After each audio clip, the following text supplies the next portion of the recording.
everybody, and welcome back to another episode of Vegan Proteins Muscles by Brussels Radio. My name is Danny. And I'm Giacomo. And this is our 89th episode.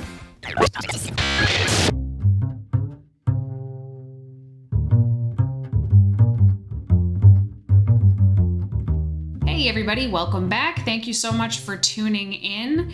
I hope everybody is having a lovely end to their summer. I cannot believe that we are coming into September. I was writing some of the emails the other day for September, and I couldn't believe that I was typing in September and some of them towards the end of September. It's just crazy how quickly this year has flown by. Danny, what do you care? You love September. You love the fall. You're like a classic, you got like classic white girl fall vibes where it's like cinnamon lattes and pumpkin spice and all that stuff, and I'm like right there with you. Like, release my inner white girl, bring me to all of the festivals, and let me have lots of fun enjoying the fall in that kind of way. I mean, it's that's what it's like out here too. It's picturesque in New England. I didn't say I was mad about it, and I don't think that white girls have any kind of monopoly on loving autumn. I do love autumn, and we're almost there, so I'm very excited about that. And Spirit of Halloween is already open, in case you didn't know. And we already took the kids there, or I already took the kids there once. They had a blast looking at all the giant spooky animatronics. We'll probably visit it like 10 more times before Halloween. They don't grasp that the store closes for the majority of the year, so they ask to go to the Halloween store all year. But I didn't realize it opened this early, so it was very cool to take them so early on. Are we going to costume up? I think so. They definitely are. They absolutely are. And they've told me that they want to be everything from a sandwich to a vampire to some character from some kid show that I'm not really familiar with. 2 months, I imagine, is probably going to change another 24 times. What about you and me? I have something simple that I can do while I'm putting children's costumes together. Matching couples costumes, like my favorite thing and your least favorite thing, right? Like themed stuff. Yep, nope, I've never done that. Come on, I know you want to.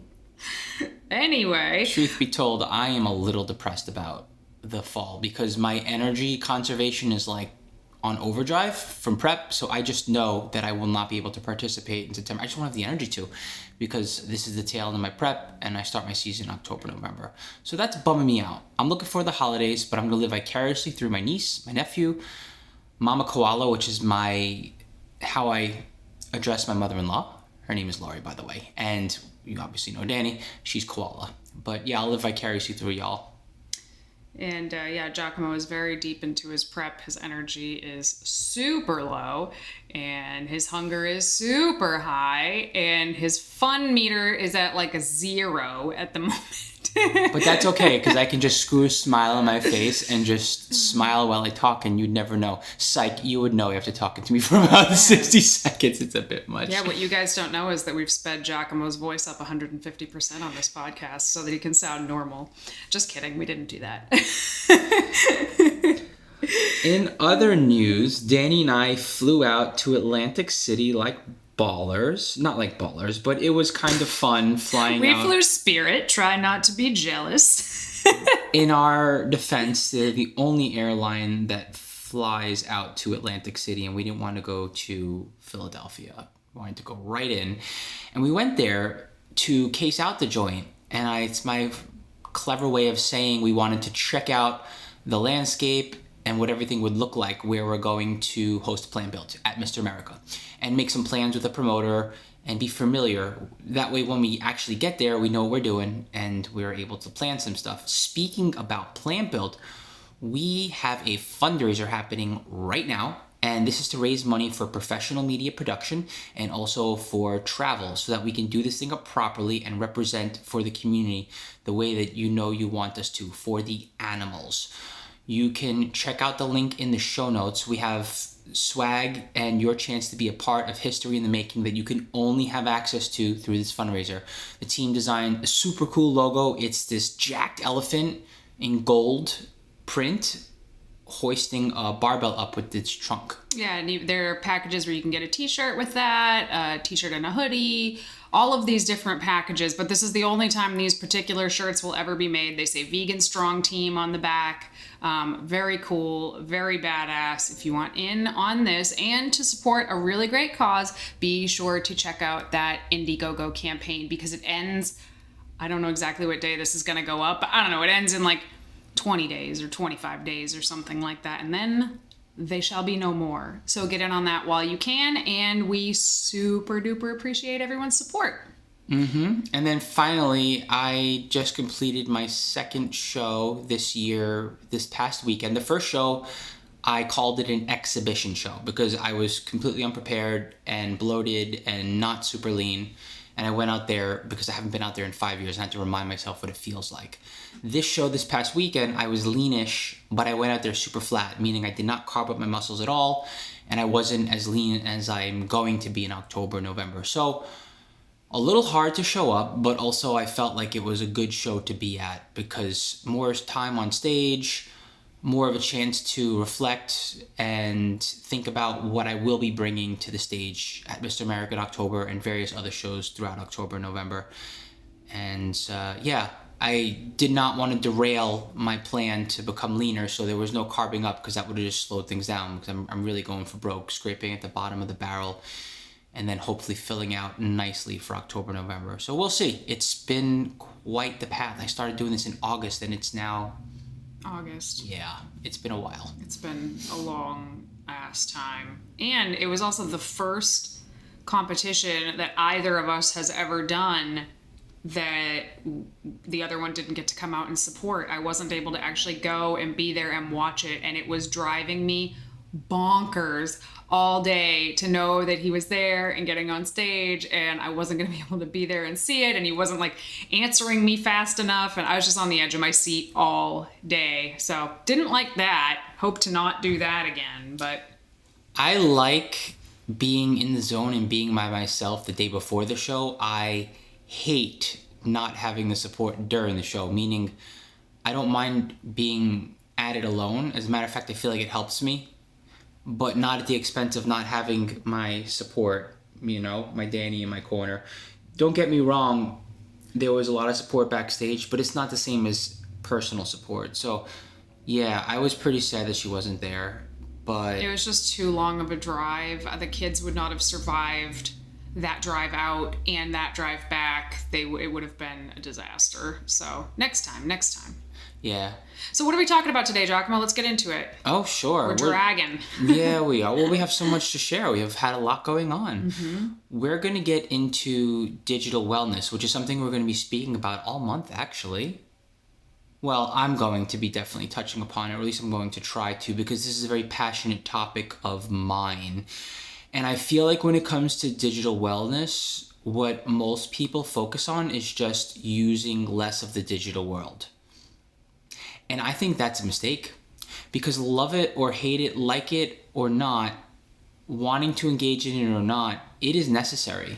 It is just necessary. And if you don't partake, the longer that you don't partake in it, and the longer that you don't find a way to navigate the digital world in a healthful manner, the more you're going to fall behind. And I don't like sometimes I like picking fights with people, but when I'm not in the mood, or I can see that like someone is just not looking for that kind of conversation and they're being defensive or whatever, I'm like, okay, I back off. But the truth is, I see most people saying, hey, I want to be healthier. I don't want to overuse social media. I don't want to overuse my phone. I need less screen time.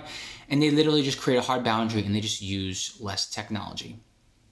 And not only do they use less technology, they talk about how bad technology is and how it's destroying interpersonal relationships and how it's making us more silent than ever towards each other and how it needs to stop and go away. Well, got news for you folks. It's not going away.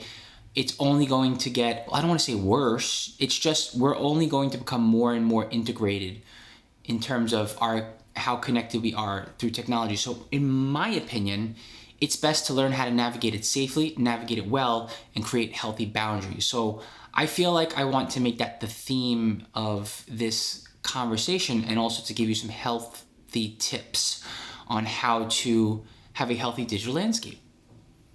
Yeah, this is a topic that I'm super interested in. However, I'm not great at it. You know, I wish that I was better. I've made many attempts at improving my relationship to technology. I'm also a little bit like doom and gloom about the internet as a whole, because I have very strong feelings about what the internet and especially cell phones in our pockets all the time is doing to our collective psyche. And I would bet money on the fact that, you know, in 50 years, we're going to look at, you know, people who wake up and immediately check their phones the same way we currently look at people 50 years ago who used to wake up and immediately smoke a cigarette. Like, I think that that's the way we're going to be looking at our obsessive cell phone use in this era in the future.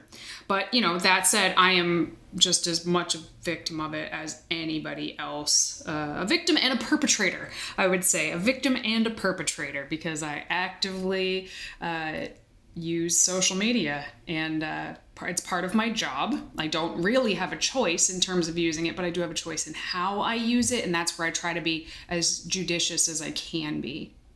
And that's a topic that I haven't thought about too much. Admittedly, I could stand to be on social media more than I am in terms of my needs to support the community, support what we do, and put the right kind of information out there. So I am more open to listening to your issues and how you navigate that and what you feel about it. Poorly. Well, we have to, this is about wellness, Danny, not about... Well, that's why this is your podcast, baby, not mine. So this is your episode. No, we're going to get into this together. So here's what I've seen. I've seen people limit their screen time on certain apps, and like, okay, so once you're on social media for 2 hours, you get the cutoff. Your phone locks you out. Right? I've seen that. I've seen people legit delete social media apps off of their phone, and they can only use it on their laptop. I've seen individuals just stop engaging in social media, like myself. And honestly, I don't think any of those are... Well, I think they can be helpful, but I also feel like they're a means to an end. Because like anything else, when you restrict yourself, and you continue to restrict yourself, and it's something that you have to do, or something that you want to do, or a combination of having and wanting to do it, what's going to happen when you restrict yourself? Like the same thing that happens with food, Danny. Maybe. I mean, maybe. I don't know if I agree with you, because, like, you need food to survive. You do not need social media to survive. This isn't about survival. It's about the behavior. It's about the psyche. When you're restricting yourself from something that you're going to engage in again, what typically happens is you wind up cheating yourself, or you feel bad about it, or whatever. So I don't think it's a good option. I do feel like it's helpful to be cognizant of how much time you're using on what app, but I think there are better ways to go about it. So here are my thoughts. First off, and this is a strength of mine, and I'm sure there are holes to plug here, but I am all about organization. I think that if your digital world is not organized, you're doing yourself a disservice. There is so much to do out there that if you're just doing it in a controlled or uncontrolled chaotic environment, they're both bad. You should have a setup where your phone is how do I say this? The screens on your phone, like, they're clean. You know where everything is, and it's in a place where if you need to use it, it's there. If you don't need to use it, it's further out of reach. So, for example, for my work apps, I'll put my work apps 3 screens deep in my phone, and then I just won't access them. It's harder for me to access them. You know, I do that too, but then I just go get them. Okay. Well, then the other thing that you can do, and this is a newer function, I don't know how this works on Android phones, but I know that Apple just started unrolling this, where you can set up different themes. So you can set up a work theme, you can set up a vacation theme, you can set up a personal theme, and honestly, I haven't had time to get into it, but I'm going to set up different layouts. And not only can you set up different layouts, you can also time when each layout becomes present. So if your work hours are 9 to 5, then you can make it so that your phone's main screen, actually the only screen you have access to, is the work screen from 9 to 5. Rather than restricting, it's a matter of what you're focused on and it's what you're seeing. So different things like that, as opposed to being like, technology, I need to get away from it. And then it's like, oh, well, I can't do it anymore. I'm just going to have to make up for this some other time, or maybe I have to set more hours or less hours. Just set up your landscape in a healthy way so that it works for you, as opposed to you fearing it and then going without. That's my take on it. I mean, I actually spent a good chunk of time at the beginning of the year doing a lot of the things that you're probably going to talk about.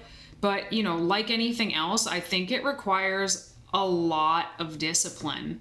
And just recognizing how often do you pick up your phone when you didn't mean to pick up your phone? How many times do you open your phone when you had no reason to open? You're checking it for no reason. Like, how often do you pick up your phone to do something, to text somebody, and then you get sucked into some notification and it's 15 minutes later? The answer, I think, for many of us is a lot. And until you recognize, start to notice how much control your phone actually has over you, and that is a first step. And I say this from the perspective of a middle of the age, I guess, millennial. I was born in 86. I'm 36 years old. I didn't have my first cell phone until I was 16 or 17 years old, and it was a brick. So I grew up without a cell phone. But now, partially because of my job being entirely online, I go from screen to screen to screen to screen to screen all day long, every day. And I feel like, oh, well, I didn't even grow up like this, and it got me good. It got its hooks in me really good. I shudder to think about what generations they don't even know what the world is like without a phone. They don't even know what it's like to be unreachable, or to literally not have something distract you from all those unpleasant moments throughout the day. Again, all of this, I'm not pointing fingers. This is me.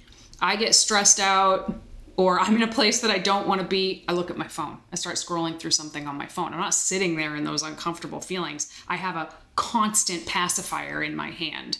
And it's a pacifier that makes me feel like crap for, all these things I need to do, or I should be doing, or blah, blah, blah, blah, blah. So yeah, a lot of the things, step down off of that soapbox. A lot of the things you're talking about, putting the apps you don't want to use on a later screen, setting up screen time hours so that it kicks me out of apps. Guess what? You can override that. And I have overridden them a million times. It's a stop. It makes me pause and go, ugh, that means I've been on this thing for an hour. Do I want to override this? Sometimes it's no. And then sometimes it's, well, I'm working. I have to override this. I have to keep doing this. So I do think it's challenging when you work online. But for people who don't work on the internet, no, I don't think they need social media at all. Now everybody has a phone, but I don't think people need to be glued to it. No. However, again, there's steps, right? You don't just undo something that has had its hooks in you for a while. You take measured steps to work your way out of it and then get into a healthy landscape, instead of letting fear and frustration, and dare I even say anger, get the better of you, right? So the first thing, like Danny said to her point, is to analyze, to take a look at what's happening, to think about how it feels and admit that to yourself, because it's very true, right? We all experience it. Let's get real here. And then the next step is to analyze, see just what you're doing. And then after that, you start to make changes. You start to make changes to your digital world. And then you start to think about your time, right? Set times for things to happen, right? And then check yourself. And I'm moving a little fast here, but stick with me. So the morning, for example, right? You can have quiet time for an hour where maybe you don't have to lay off your phone completely, but if you're using your phone, it's for something that's going to improve you as a person, whether you're using it for meditation or you're using it to play a mindless game that just gives you some sense of joy, etc., etc. Anything, really anything. Whatever it means to you to have your phone, but to not utilize it like a thing that has the world at your fingertips. You just press a button and boom, you're everywhere. You know what I mean? Like you can use your phone the same way you can use a composition book or anything else. You don't have to use it like this thing that gives you access to everything. You even cut off the internet, for example. Do these things instead of fearing the damn thing. Look, I very much so disagree with the notion that technology and devices control you. They don't control anything. They don't have any real intelligence to them. They come across as intelligent, but it's artificial, and they could theoretically have control over you, but they are machines and you are a person. So you have to take accountability for that. I'm sorry. I don't agree. I just don't agree with the idea of the notion that technology controls you. I just think it's easy to fall prey to it. I mean, I guess I hear what you're saying. Yes, personal responsibility, blah, blah, blah. And it is a machine and you are a person, but it is a machine designed by some of the richest, smartest people in the world with the intention of commodifying your attention as much as humanly possible. And god damn, are they good at it. They are so good at it. They are better at it than you will ever know.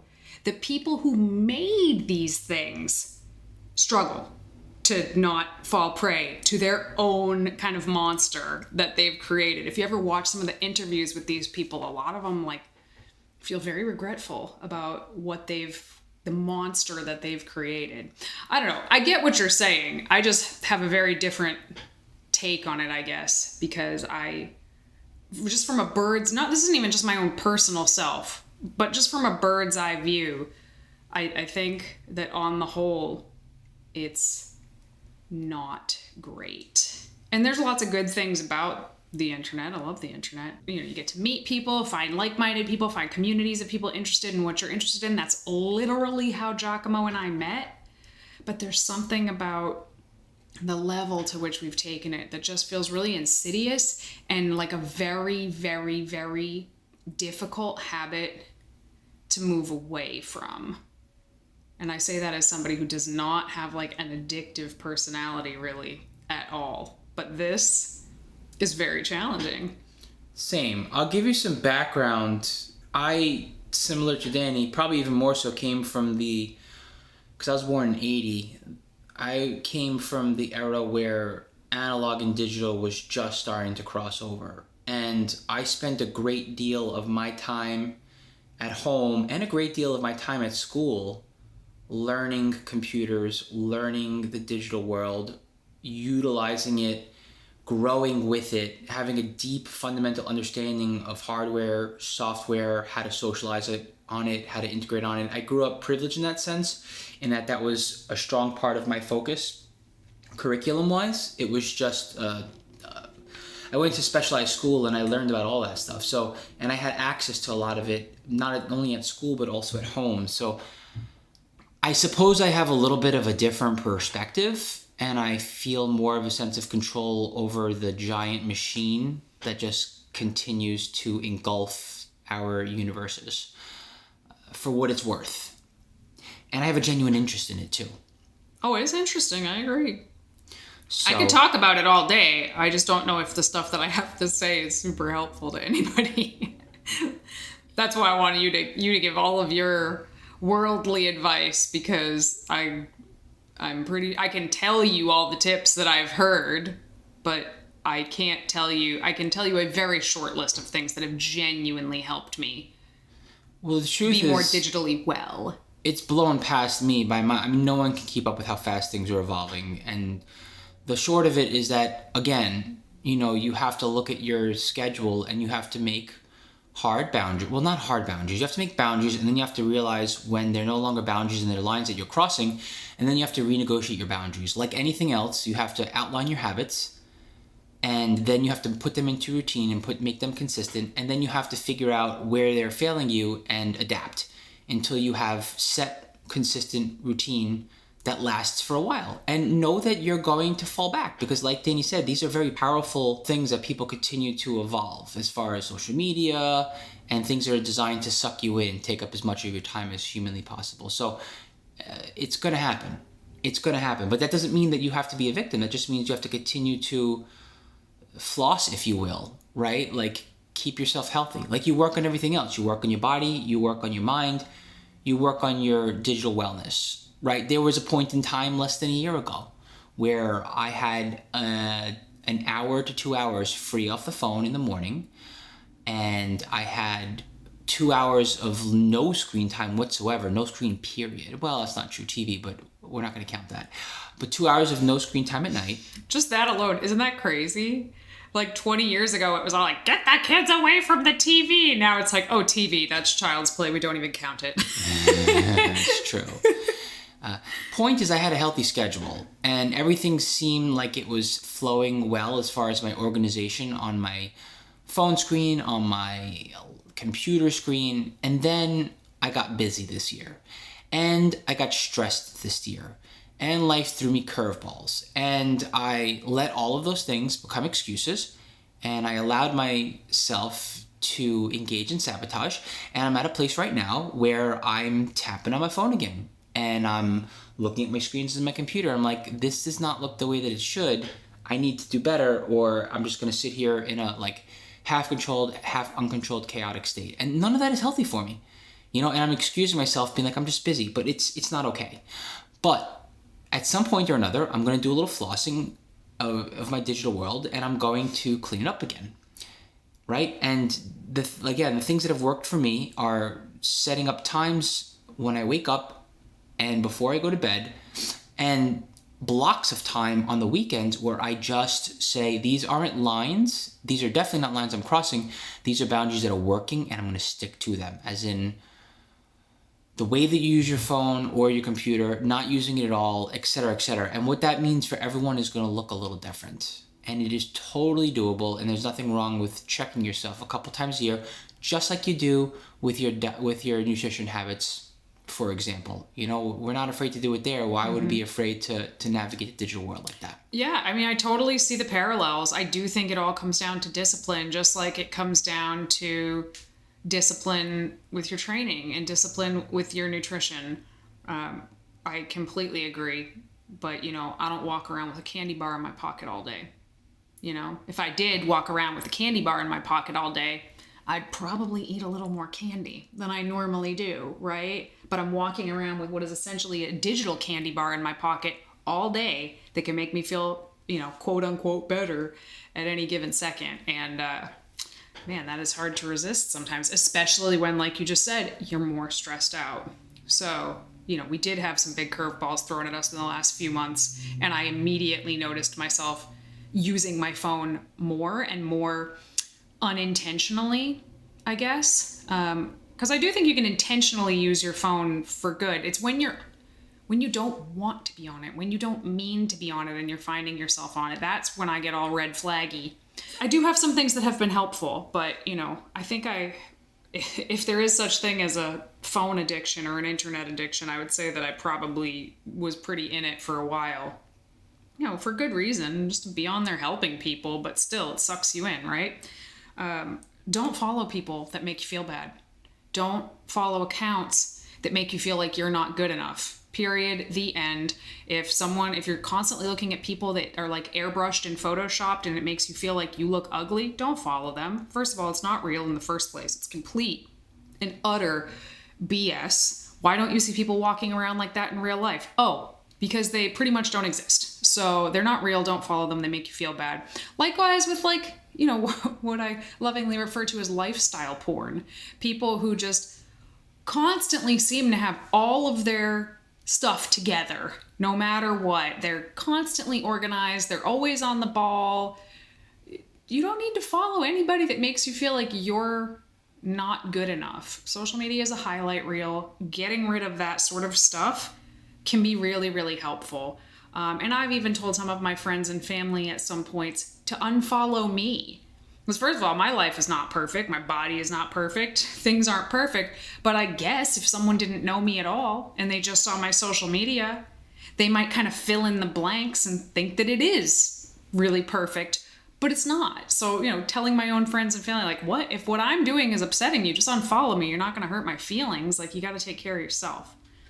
So that's one thing. I always have my phone on dark mode. This makes the phone slightly less interesting. And also, the light is just safer on your eyes. I also at night will put it on low light mode, which is a different thing, so that I don't hurt my eyes. That's just like physically not good for you.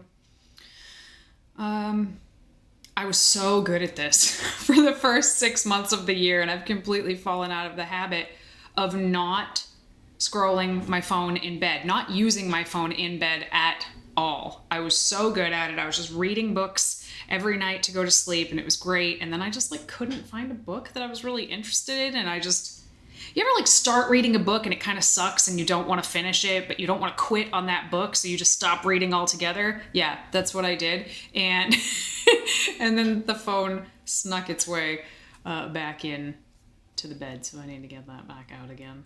I haven't stopped on that one yet. I feel like I'm on a roll. I think it's been at least 2 years now where at the end of the night, I put my phone in my office and then I go into the bedroom. Like before I go into the bedroom, I put my phone in the office. Unfortunately, it snuck its way into the office because these days I'm waking up for the first time in over a decade with an alarm, which I'm very depressed about. I don't like it, but it gets me up for my niece and nephew, and I drive them to school 3 times a day, and so it's worth it. A week? 3 times a week?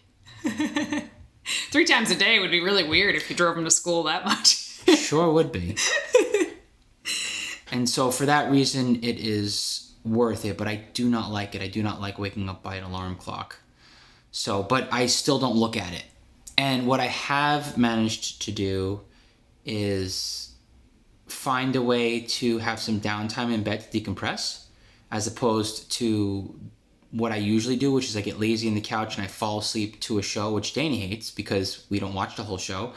And I'm just down there. You don't watch the whole show. I watch the whole show. Yes, correct. And then at some point, the show is watching me and you're like in bed being like, yo, come to bed. And I'm like, eh. Oh, is there anything worse than waking up a grown adult to go to bed? Terrible. No, it's not fun for me either. And I don't think it's good for my sleep hygiene. So yeah, it's not. Now I decompress in bed. If we want to watch something, we watch something in bed. But usually I've gravitated towards a Kindle. And the light is super soft on my eyes. Mm-hmm. Super soft. It's not even like blue light that's turned into orange light, which in my opinion is still not particularly good. Nor is having access to, once again, a device that connects you to every universe imagined and not. Mm-hmm. The Kindle is like super easy on your eyes and it's a way to decompress and still like enrich your life. And technically it's a screen, but like you're reading. So that's been helpful at night. Literally putting the phone in a different room before you go into the bedroom and finding a way to decompress once you go into the bedroom. Mm-hmm. Life-changing. I actually did. I use Facebook and Instagram way, way less than I did before. And it was really hard for me to find a way of doing that while still doing the things that I needed to do on there for our coaching business. It's an online coaching business. You don't post on the internet, you might as well not exist, you know? By the way, sign up for our email list. That thing is fantastic. We send out emails twice a week and they always are packed full of fun info. Yes. And then you can just like unfollow me on all social media. That's fine because the good stuff's in the email list. Mm-hmm. Anyway, so I batch create all the content. Anything that I post, I created it all within like a couple days for the month. I batch, I get all of that like preloaded and ready to post. And then I just go on once a day while I'm sitting at my computer. So I'm on my phone because it's easier to respond to things on my phone. But it's like on my to-do list for the day, like go to Facebook and answer any questions or comments that you have to do. Go to this group and answer anything that you have to. Go to Instagram and answer anything that you have to. And then that's it. I pretty much don't open those apps again for the rest of the day. So I mean, you could do the same. Even if you don't work on the internet, you could still say, you know, I check these things for 20 minutes a day. The end. You're not missing much. I promise. You know where I struggle with social media, Danny? I struggle with the guilt of I'm not showing up for myself the way that I need to be and want to be. And then I experience guilt and then I just start scrolling and roaming around on Instagram instead of going to my phone and my computer and putting the stuff on the Instagram. Mm-hmm. It's super hard. Content, you know, a lot of people joke that content creation is like a joke of a job. I get it. It sounds like it. But it's actually it has its challenges that other jobs might not have. It also has its perks that other jobs might not have. But yeah, it's certainly it's social media space. If you can avoid working in it, 10 out of 10. Do that. Well, when you say you feel attacked? Mm-hmm. Trigger warning. Yeah. Uh-oh, here we go. When are we going out without our phones? I'm not kidding. What if we get lost? Then go to a library and hit up MapQuest and print something out, and we'll find our way home. True story. The first time that I ever met Giacomo in person, I was driving from here, Haverhill, Massachusetts, to Brooklyn, New York, because we were going to fly out of New York City to go to Portland. It was a whole thing. It was 2008. I had MapQuested the directions, but I did not have a printer, so I had to hand write all of the directions from almost New Hampshire all the way to a particular address in Brooklyn, New York. That literally gives me anxiety thinking about it today, but I did it. And I had never been there before.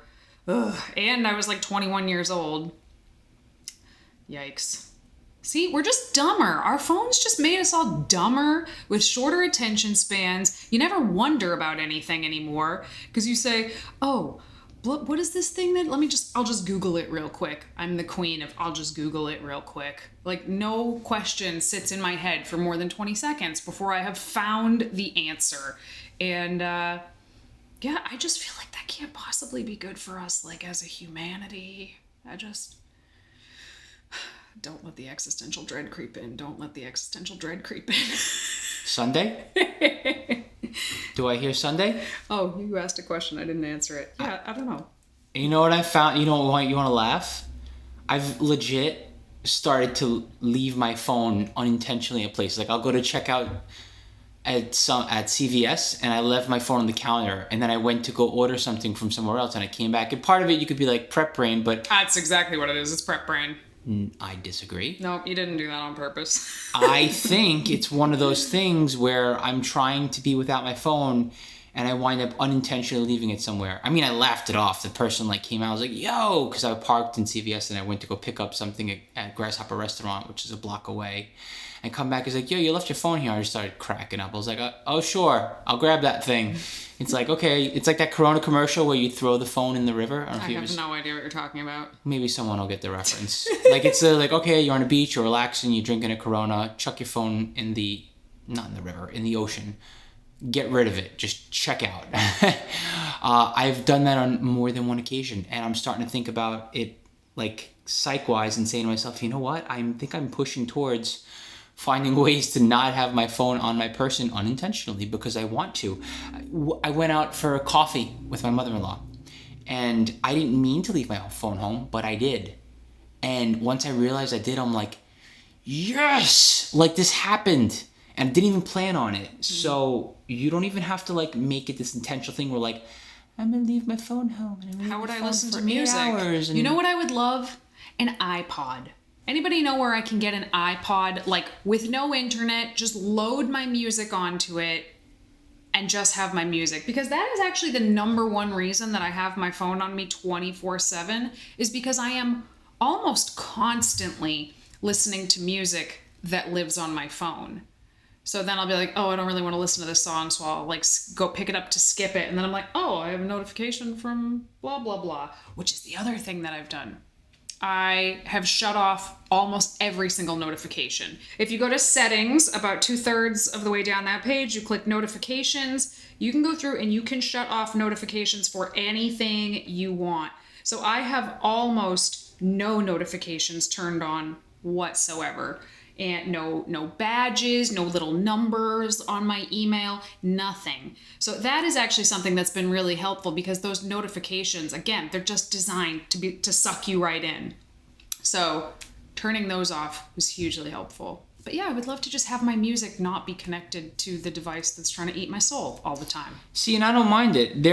When I am at my best or when I'm healthy, I'm using my phone intentionally for the things that it can do and not worrying about all the things that it could do and that I'll wind up engaging in it. So in other words, I use my phone for guided meditation in the morning and music, and that's all I'll use my phone for. Maybe play a game for like an hour or two. During the day, I'll use it for work, and theoretically, I'll have it set up in a way where the work apps are showing and nothing else. And I can toggle back to personal when I'm not working, and my personal screen will not put me anywhere where I don't want to be, like social media, for example. And then at night, or like at the gym, I'm using it to listen to audiobooks, which enriches my life, by the way, and I also use it as a training journal. But that's it, right? And then at night, I'm checking out from my phone entirely. And maybe I do have somewhere during the day where I'll have an hour of mindlessness to like explore everything, because I have access to everything at the touch of my fingertips. So like, I don't know. To me, that sounds like an ideal day, but also a fatiguing day digital-wise, which is why I feel like it's also kind of nice it would also be nice to have time on the weekend where none of that stuff existed, where like legit, maybe like 4 hours on one weekend day, and then you don't do anything on your phone, and then the other weekend day you literally leave the house without it for a period of time. And these things will feel uncomfortable at first, but hey, there was a time where this is the way everyone lived, because there were no phones. But back then, I walked around with my Discman all the time. I think I skipped right. Oh, I did have an MP3 player. It wasn't an iPod though, because I was broke. But I did have a Discman that I beat the crap out of for years. But I always had music on me, so that's never gonna change. I'm always gonna be somebody who's always listening to music. So, but my last tip that I find to be very helpful for me is to have a hobby that has nothing to do with a screen. Something preferably that you do just for the sake of doing, not for the sake of accomplishment or to finish a task, but just because you love to do it. If you can get lost in that activity, even better. It's so good for your brain to get into those like kind of flow states where, you're not really thinking, you're just doing. It's like back when I used to hula hoop regularly, I never felt a flow state, anything like that. I know that is like a whole new sentence, right? But hula hooping professionally, which is what I did 10 years ago or something, nothing felt like that. Like the world did not exist while I was doing that at all. And playing music when I was younger was very similar to that. As a boring old adult, it's harder to find those things, I think, for me anyway. And again, I think some of this comes down to our collectively shortened attention spans. But find something that you love. I mean, training, exercising, running, biking, yoga, gardening, playing an instrument, painting, creating art. Playing with the kids is probably like the most mindful thing that I do on a regular basis, because children force you to be present all the time. You have to be present, because if you're not, they can hurt themselves. So you're always paying attention, and everybody's going to be able to find something different. But I think having something that you absolutely don't need your phone for whatsoever, that's a hobby, is really smart thing to do. I fully agree with you there. So how do you guys feel about the digital space? Have you found that it's impacted your mental health, your emotional health, your physical health? Let us know what some of your favorite sort of coping strategies for this are. What are your tactics? We would love to hear you talk about this. Feel free to leave it in our Facebook group, which is the Muscles by Brussels Facebook group. If you're not a member, come on over and join. It's a cool group of people. And if you're not a Facebook user, I don't blame you. You can shoot us an email, coach@veganproteins.com, because we always love hearing from you guys. And we've been hearing from you more and more lately. And it just thrills us to know that, people are out there and interested and listening. It's a very humbling experience. So thanks, guys. All right, moving on to our question and answer segment. Giacomo, this one is for you. I only recently heard about the word natty. Am I still considered natural if I use supplements like turkesterone, Tongkat Ali, I don't even know what that is, creatine, and other supplements that are vegan friendly that claim to work like HGH that I can buy at Amazon? ? It may or may not be HGH. I'm not sure. I'm remembering when that stuff came out back when I was in high school, and I know it was questionable. It was also one of those things that was like marketed as pro-hormone or like a precursor to pro-hormone, but in reality it wasn't, and it was actually found to be largely ineffective, and I think it still is. But I'm going off of research and gossip from 1999, 2000, 2001. So I can't speak on it. I'll wait for Danny's. I did. I just looked it up. And there's like a million of them, so I can't speak for all of them. But this one's really popular. It's got 500 reviews. It says Prime HGH secretion activator. Yeah, it's totally natural. It's just L-arginine, lysine, some proprietary blend of garbage, glutamine, L-dopa, Mucuna pruriens. That's dopa. Yeah. But yeah, all of this counts as natural. I wouldn't waste my money on it. But why don't you explain what it means to be a natural athlete? Because I think that's a question a lot of people have. When I say sometimes, oh, they're a natural athlete, people think like, oh, they are like naturally gifted and are an athlete. That's not what we mean. This is such a touchy subject because for us it's all about bodybuilding, right? But like bodybuilders get very particular about what they do when they label. But what does it mean? I'm getting to it. Okay. Natural versus unnatural. If I were to draw a line in the sand, I would say you're unnatural if you're taking steroids. There's no question about it. Mm-hmm. If you are taking something like, I don't even know the name. When you say steroids, you mean hormones, testosterone boosters or estrogen blockers, right? Exactly. Okay. I think it's a gray area when you come to androstenediol, like a pro-hormone. Technically, it's not natural. Like, that stuff is going to metabolize, and it's going to turn into testosterone, and, you might as well just take the testosterone instead of letting that stuff go through your kidneys and liver and, damaging. You might as well just take the steroid. But if you do, you're not natural.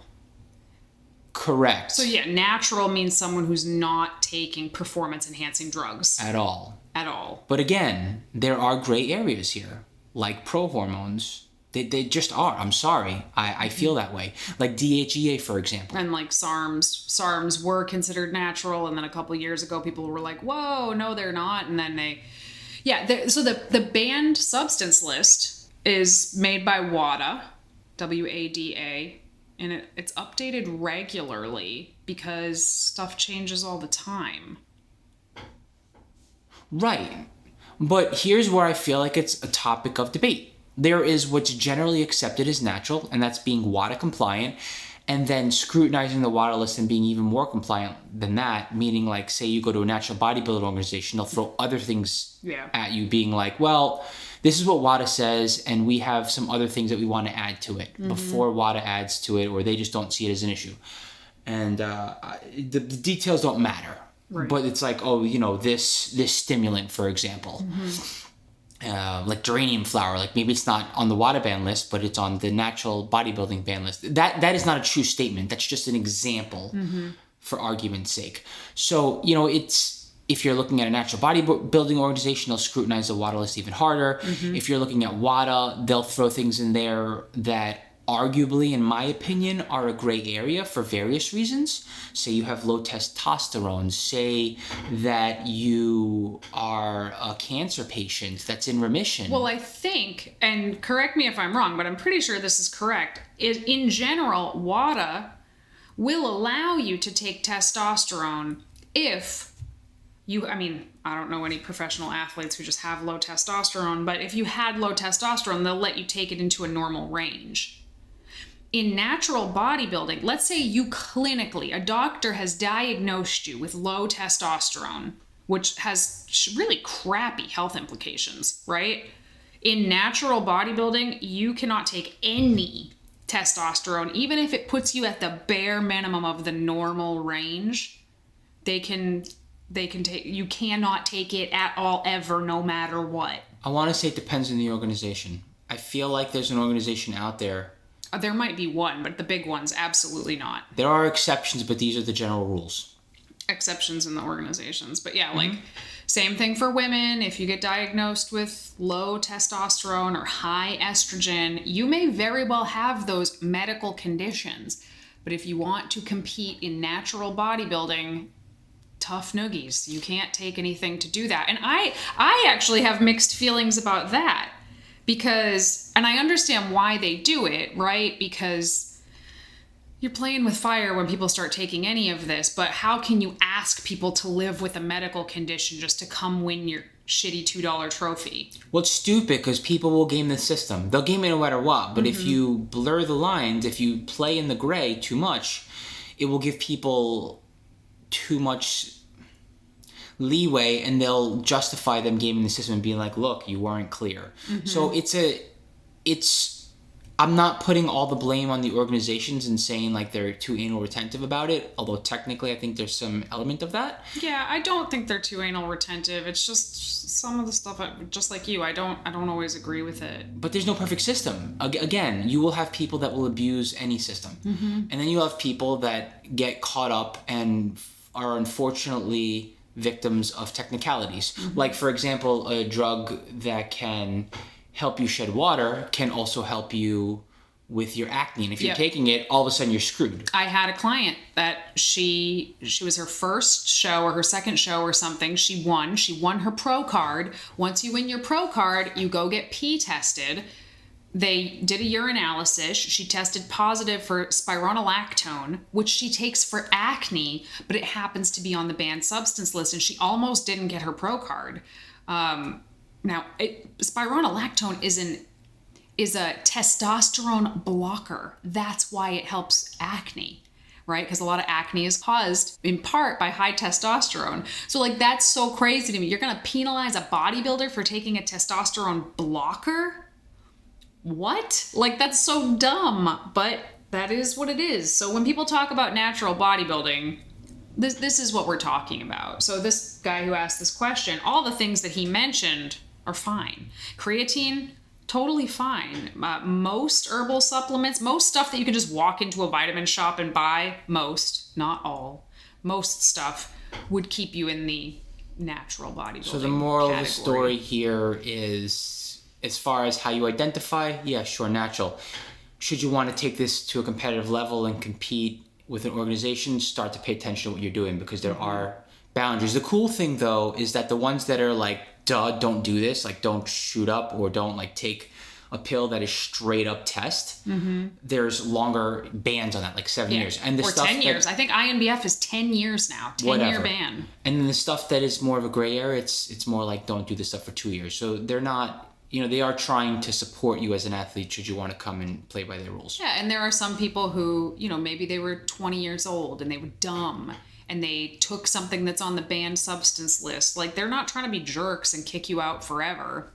Although there absolutely is research to support that once you've taken steroids and you've built that muscle on steroids, you will lose it when you stop taking steroids, but you'll probably always have a little bit more than if you hadn't taken them in the first place. Steroids are a super, super fascinating topic to me. Well, you should see the conversations people have like that. They're like, yo, I'm going to juice for the next 5 years. I'm going to grow my body, and then I'm going to stop for the next 10 years, and then I'm going to compete because I could do that. Yeah. There's all kinds of ways to manipulate systems and like show up your best as a natty athlete and do it with like, we'll say malicious intent. Yeah, and that's why you'll hear sometimes people will refer to themselves as a lifetime natty because it means not only are they natural now, it means they've never taken anything, deliberately off of the banned substance list. Like Giacomo, way back when it was legal and totally allowed, took ephedra, right? As well as androstenediol. Okay. Yeah, I don't even know what that is. It's the pro hormone, the pre-cord, like the Mark McGuire, Jose Canseco crap. That stuff. I took it for 28 days and then another 14 days back to back. But I'd still call you a lifetime natty because all of that stuff was perfectly allowed back then. So anyway, yeah, man, I don't even know if we have to do another question because that was the longest, funnest answer ever. I want to keep going. I do. This has nothing to do with digital wellness, but great question. What does it mean to be a natural athlete? It does not just mean you're gifted. It means you don't take drugs. All right, everybody, thanks so much for tuning in to another episode of Vegan Proteins Muscles by Brussels Radio. Feel free to stay in touch with us at Vegan Proteins and at Muscles by Brussels on Instagram, Facebook, YouTube, all the major social media channels. And please do remember to check out the show notes and use that link to donate to Plant Built's fundraiser. It would mean the world to us, and you get to be a part of history in the making and get some sweet swag as well. Once again, my name's Giacomo. And I'm Danny. And we'll talk to you soon.